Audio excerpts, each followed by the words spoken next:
sedang sholat duha bersama anaknya yang SD. Telepon bunyi, ring, Dek, ibu sedang apa? Sedang sholat duha, Bu. Aduh, bahagia. Allah Akbar. Karena tetangga jadi tahu.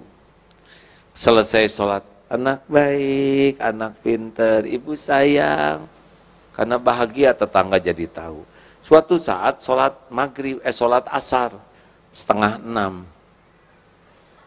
Sedang sholat, telepon bunyi.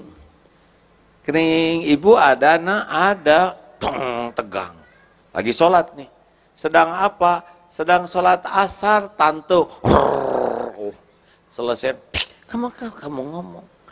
Berarti dia lebih sibuk dengan diketahui orang daripada diketahui Allah. Tidak ada yang lebih pahit dari berharapnya hati kepada Allah. Allahumma aftah lana hikmataka ya Allah.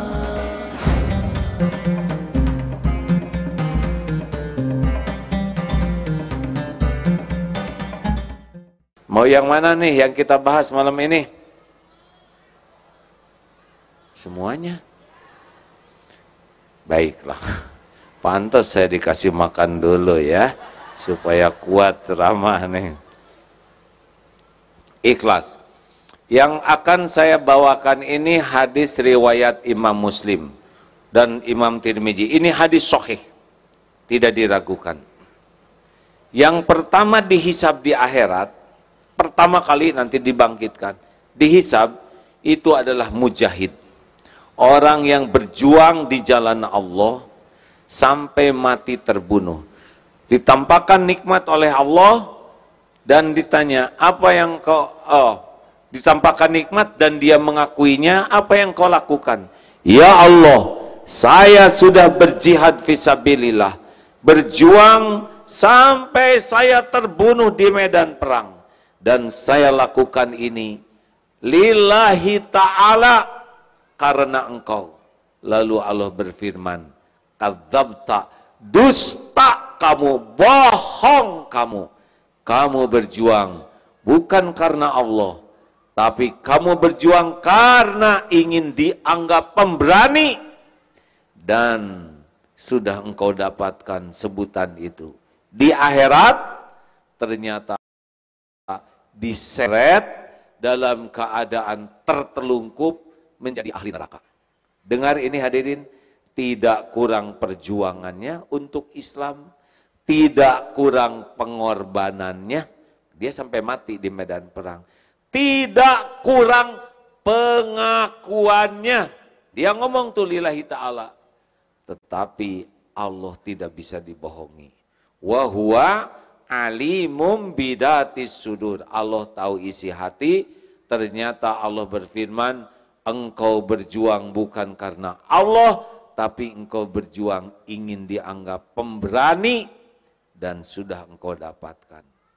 Ternyata sehebat apapun berjuang, sehebat apapun berkorban, bahkan sampai mati walaupun mengakui, tapi hatinya sibuk mencari kedudukan di sisi makhluk, sirna amalnya.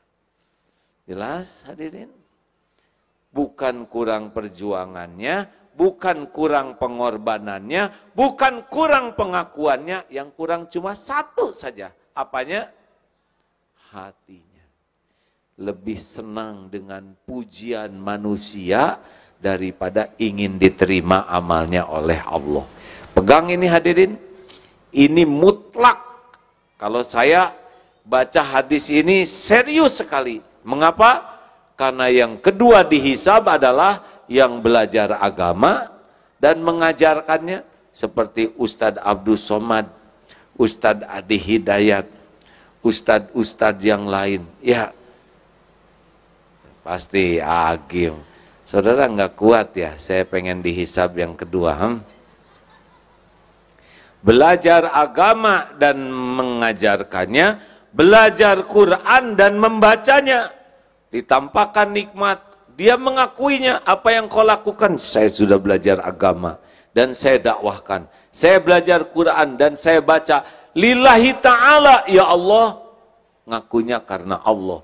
Tapi Allah yang maha tahu isi hati yang tidak pernah bisa dibohongi siapapun berfirman, kadzabta, dusta kamu. Engkau belajar agama dan berdakwah karena ingin disebut alim, orang berilmu. Engkau baca Quran karena ingin disebut qari'ah, dan sudah engkau dapatkan itu di dunia. Di akhirat diseret itu ke dalam neraka. Tidak kurang ilmunya, tidak kurang dakwahnya, tidak kurang bacaan Qur'annya, yang kurang satu saja. Apanya? Niatnya. Bukan mencari keridhaan Allah, tapi cari pujian manusia. Hilang itu semua pahala. Dan yang terakhir adalah orang yang dermawan. Sedekah kemana-mana. Ketika ditanya, apa yang kau lakukan? Saya sedekah. Apapun yang kau cintai, saya sedekah. Kadzabta, dusta kamu. Engkau sedekah karena ingin disebut dermawan. Dan sudah engkau dapatkan pujian itu. Dan ternyata diseret ke neraka. Bukan kurang sedekahnya. Yang kurang cuma satu saja. Apanya? Niatnya. Lebih sibuk ingin pujian manusia, lebih sibuk ingin kedudukan di sisi manusia. Kenapa Allah begitu marah? Karena dia menggunakan amal hak Allah tapi untuk dipuji manusia. Bu, mana yang bahaya? Wanita ingin kelihatan cantik atau wanita ingin kelihatan solehah? Mana yang lebih bahaya? Jawab.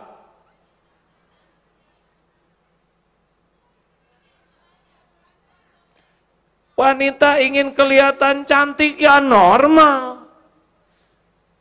Kalau lelaki ingin kelihatan cantik tidak normal. Bolehkah wanita ingin kelihatan cantik? Boleh? Untuk siapa? Jawab. Suami siapa?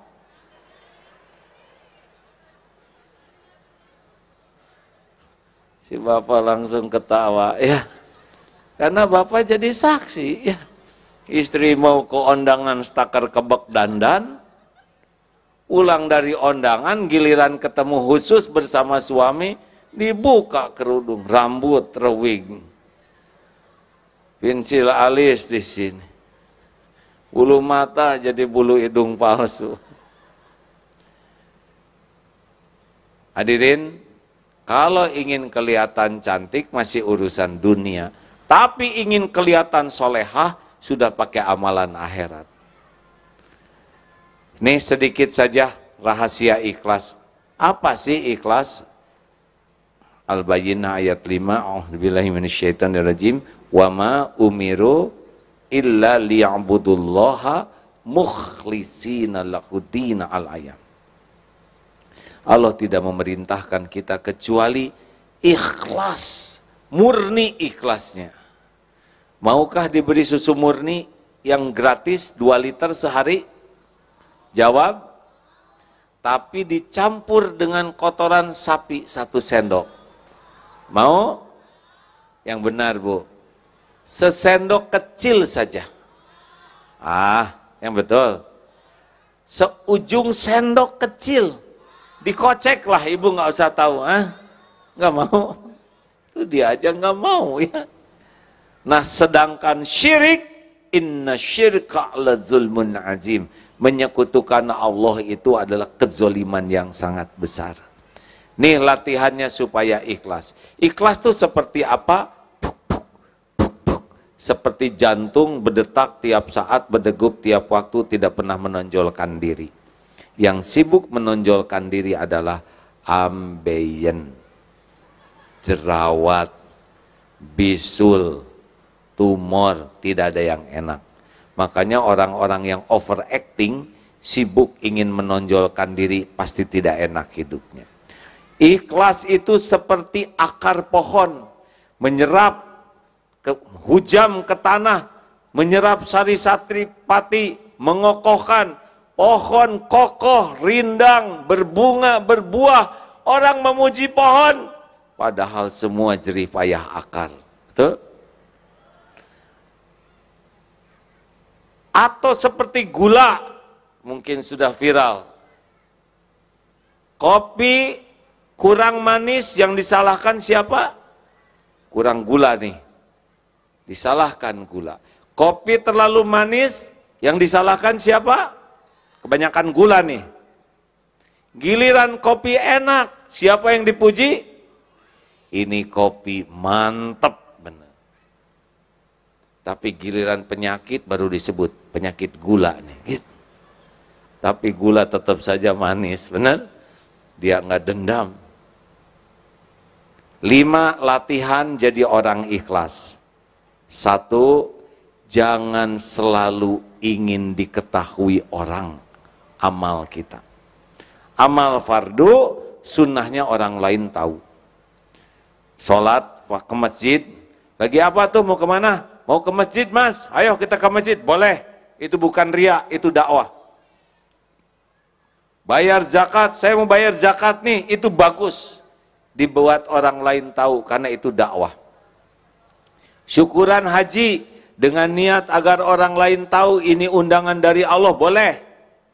Tetapi amal sunnah, tidak harus semua orang lain tahu. Tidak harus segala diposting.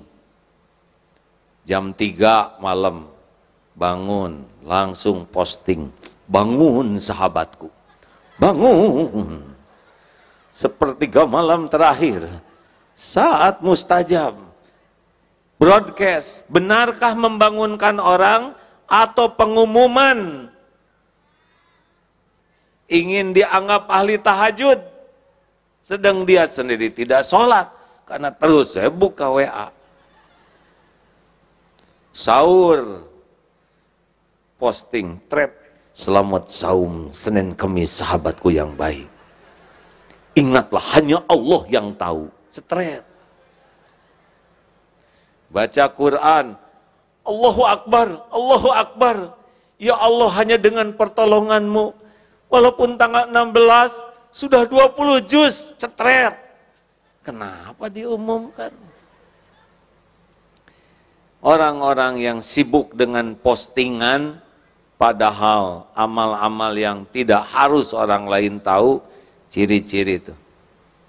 Belajar merahasiakan amal sebagaimana merahasiakan aib. Punya aib tidak? Ditutup-tutupi. Harus ada amal yang kita tutup-tutupi. Kalau semua amal diketahui orang, berarti memang sibuk dengan penilaian orang. Boleh ada yang diketahui, tapi lebih banyak amal sunnah yang tidak diketahui. Di TV Malaysia pernah terlihat ibu-ibu sholat duha. Sedang sholat duha bersama anaknya yang SD. Telepon bunyi, "Ning, Dek, Ibu sedang apa?" "Sedang sholat duha, Bu." Aduh, bahagia. Allah Akbar. Karena tetangga jadi tahu. Selesai sholat, "Anak baik, anak pinter, Ibu sayang." Karena bahagia, tetangga jadi tahu. Suatu saat sholat maghrib, sholat asar, 5:30.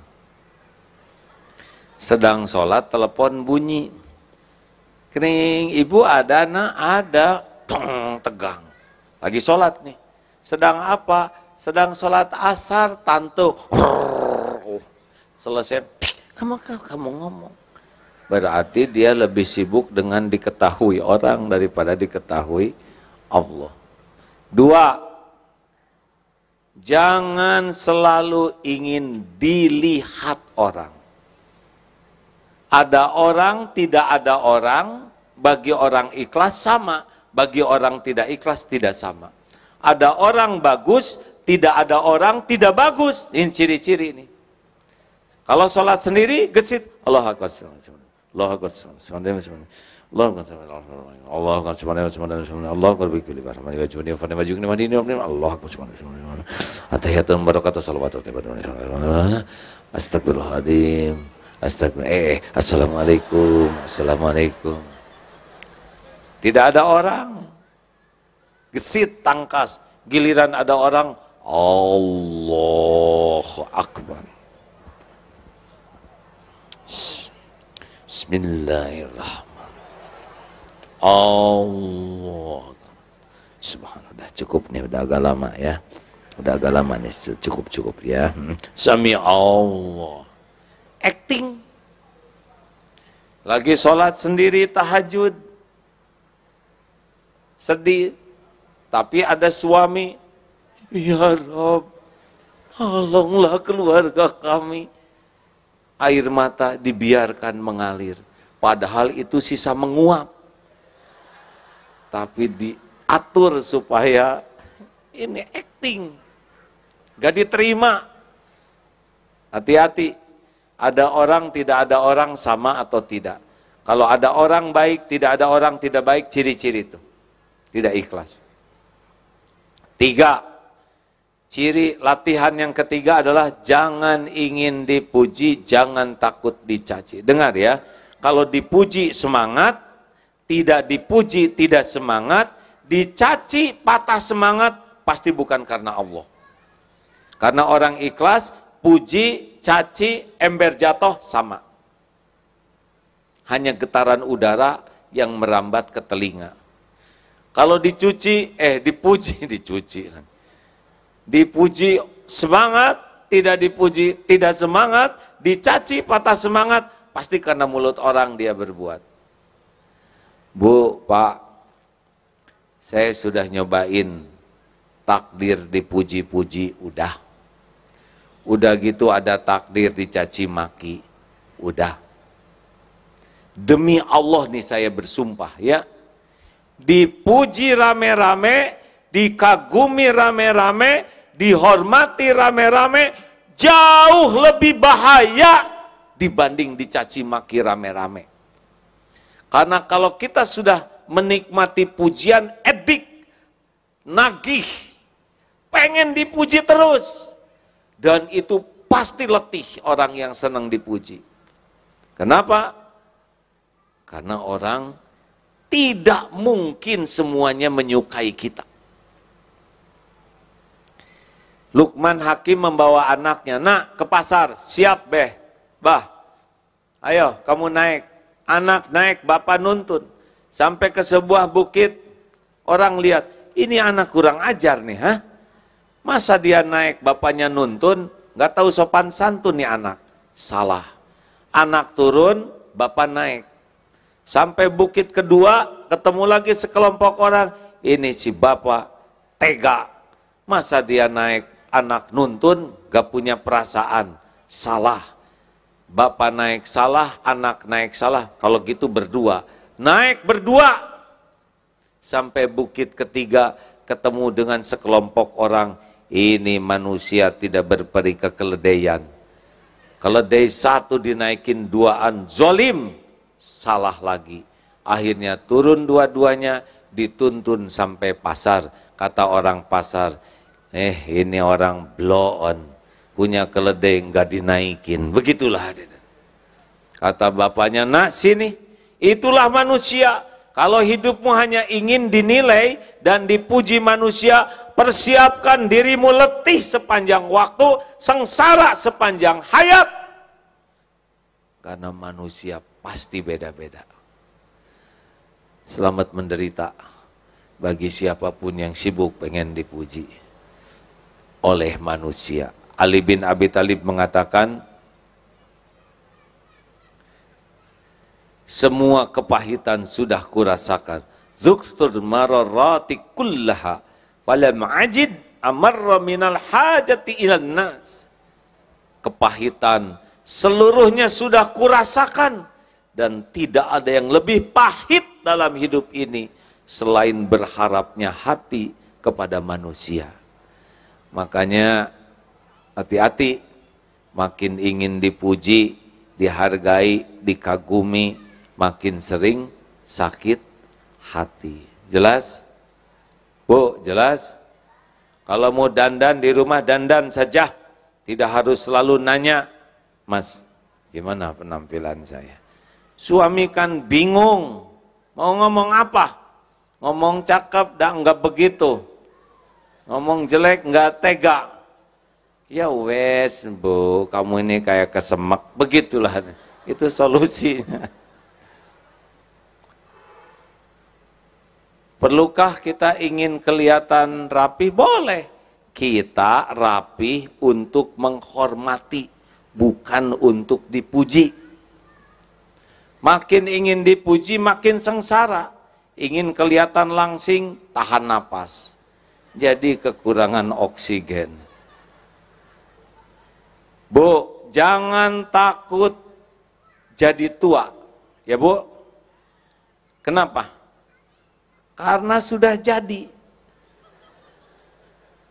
Ibu tidak bisa remaja terus. Mustahil. Walaupun ibu pakai pakaian SMA, kalau dulu lucu, kalau sekarang lebih lucu. Jangan memaksakan diri, akan ada batasan, nggak bisa direkayasa lagi. Mungkin waktu muda rada centil, ya. Ada yang suka pakai bulu mata palsu, ini saya tidak mau ikut campur ya. Tapi saya suka membayangkan bulu mata palsu itu kan beban bagi mata, betul? Ya kan? Standarnya bulu yang ini dikasih beban bulu mata palsu, kalau di dunia lelaki itu seperti pakai barbel, Bu. Tiap kedip begini, siap-siaplah satu ini berotot, atau kalau sudah tua kelelahan otot.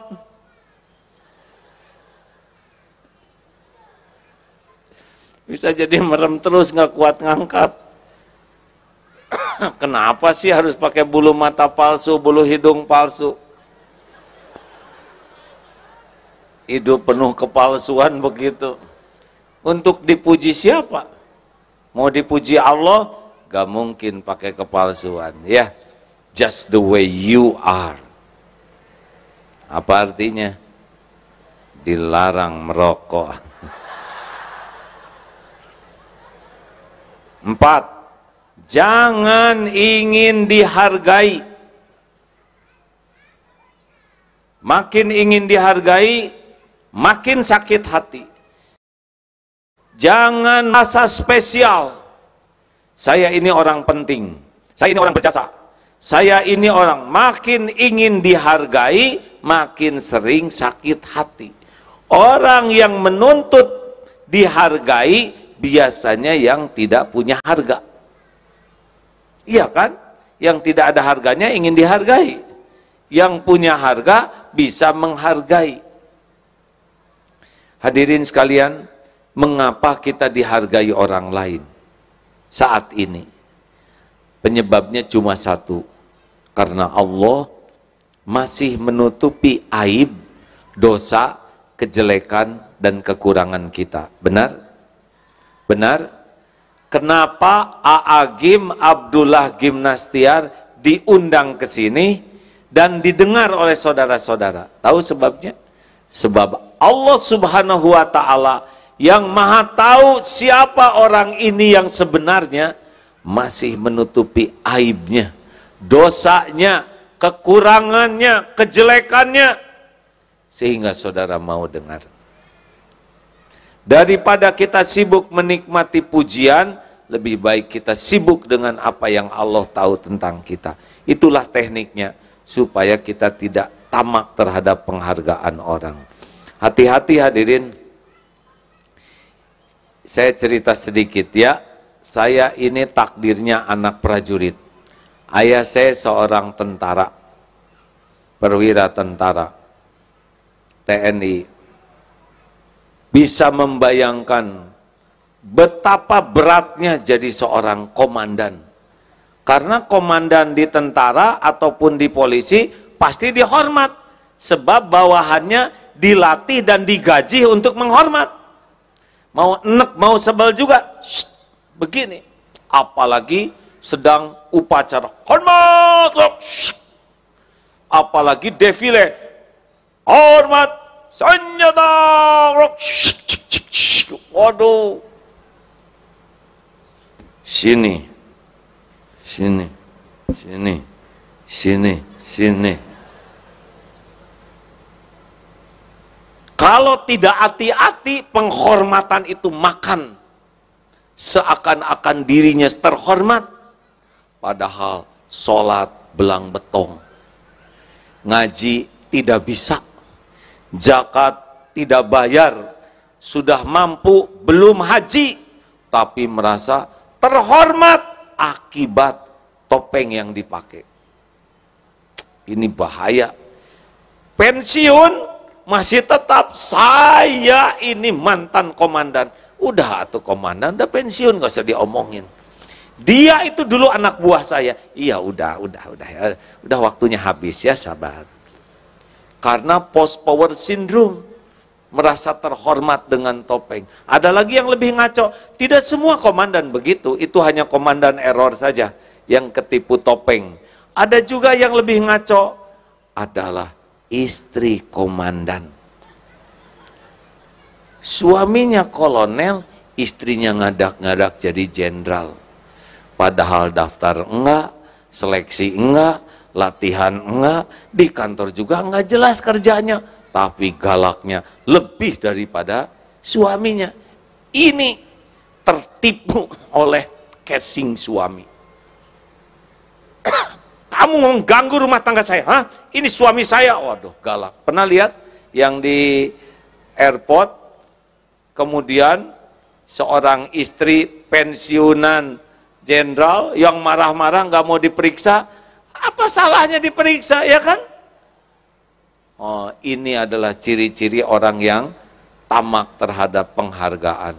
Udah mah bukan dirinya yang jenderal, suaminya juga pensiun. Kenapa istri lebih galak? Tertipu oleh ingin dihargai. Ada yang lebih ngaco lagi, anak komandan. Di sekolah nilainya butut, kelakuan jelek, tapi galaknya lebih dari ayahnya. Nah, inilah ilustrasi seseorang yang tertipu oleh ingin dihargai. Jelas Pak Rektor? Berat ini, Pak Profesor, waduh berat. Pak Rektor, sama Kiai. Padahal di sisi Allah belum tentu seperti apa yang diketahui orang lain. 5, jangan ingin dibalas budi. Ulangi. Jawab atuh hadirin. Jangan ingin dibalas budi. Lakukan, lupakan. Lakukan, lupakan. Lakukan, lakukan. Perlukah kita mengingat-ingat jasa baik kita? Jawab. Enak tidak kalau kita ingat jasa kita? Hati jadi bahagia atau jadi nyesek? Jawab. Kalau kita mengingat jasa kita, hati jadi bahagia atau jadi gelisah? Jadi enak atau tidak enak? Nah, itu ciri-ciri salah tuh. Perlukah kita menyebut-nyebut jasa baik? Perlu tidak? Tes. Mas. Coba bicara sama bojomu. Benar gitu? Perbojoan. Hei istriku, aku ini suamimu loh. Padahal istrinya udah tahu. Aku ini suamimu. Aku yang membanting-banting tulang. Memeras-meras keringat. Ini rumah aku yang siapkan untuk kalian, hah? Kalian pakai dempul, lipstik, apa itu aku yang beliin. Kalian makan segala dikunyah, jalan kuliah, aku yang siapkan. Jalan-jalan pakai mobil atap beliin, bensin aku yang siapkan. Saya nih suamimu yang berjuang untuk kalian. Dengar ya, kalau ada suami berbicara begitu, bagaimana perasaan ibu? Bahagia atau enek, Bu? yang jelas, Bu. Bahagia atau enek? Jadi makin sayang, kagum, atau jadi sebel? Tuh, dengerin, Pak. Jelas? Nah, kami juga sama, Bu. Apalagi saya, Pak. Saya. Jangan nyebut-nyebut. Ke anak paling nggak boleh, Bu. Ini ibumu, nak. Ini ibumu, nak. Kata anak-anak. Ya iya, bukan, saya juga udah tahu dari dulu. Kenapa ibu jadi lupa diri? Ini ibumu, ibu yang hamil, ibu yang melahirkan kalian, ibu yang menyusui. Mungkin kata anak, siapa suruh ya deh ya? Nah kita mah nggak pesen lahir dari ibu yang ini. Nggak boleh, hadirin. Saya pimpinan kalian, udah tahu. Dengan kepemimpinan saya itu siapa? Hah? Bingung akhirnya. Udahlah, kalau mau bahagia, lakukan, lupakan. Jadilah seperti matahari, hanya memberi, tak harap kembali bagai sang surya menyinari bumi. Tenang hadirin, mau bahagia hadirin? Sudahlah, jadilah orang ikhlas. Gimana supaya ikhlas? Nih, jawab. Ada orang, tidak ada orang, Allah ada tidak? Yakin? Orang lihat, orang tidak lihat, Allah lihat tidak? Orang tahu, orang tidak tahu, Allah tahu tidak? Apakah setiap perbuatan disaksikan oleh Allah? Apakah setiap amal disaksikan oleh Allah? Yakin? Yakin? Apakah setiap amal ada balasannya? Ada balasannya? Ada balasannya? Mungkinkah ada yang kelupaan Allah membalas? Mungkinkah ada yang terlewat? Mungkinkah ada yang tertukar? Mungkinkah ada yang meleset? Mungkinkah ada yang bisa menghalang-halangi balasan dari Allah? Faman ya'mal mithqala dzarratin khairan yarah wa man ya'mal mithqala dzarratin syarran yarah. Sekecil apapun perbuatan kita, baik buruk, pasti kita akan lihat balasannya.